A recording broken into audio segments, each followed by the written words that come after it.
जैसे जैसे इजराइल और हिजबुल्लाह के बीच जंग का वक्त करीब आ रहा है, वैसे वैसे हिजबुल्लाह उत्तरी इजराइल पर और ज्यादा भीषण हमले कर रहा है।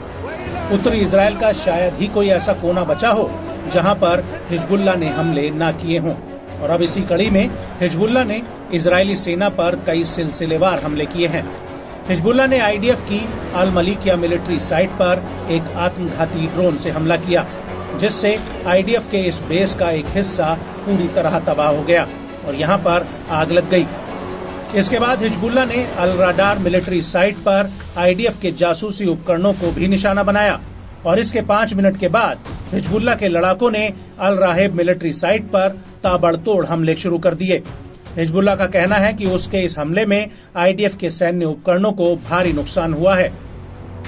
और इसके बाद 22 जुलाई 2024 की शाम को हिजबुल्लाह ने पहले तो मेनारा सेटलमेंट पर रॉकेट दागे और इसके बाद हिजबुल्लाह ने दूसरा हमला मैतुला सेटलमेंट पर किया। यहाँ पर हिजबुल्लाह ने कई बिल्डिंग्स पर भारी बमबारी की है। हिजबुल्लाह का कहना है कि उसके इस हमले में यहाँ पर भी आग लग गई थी। लेकिन रात को करीब 10:40 पर हिजबुल्लाह ने इजरायली सेटलमेंट के काफी भीतर एक बड़ा हमला किया।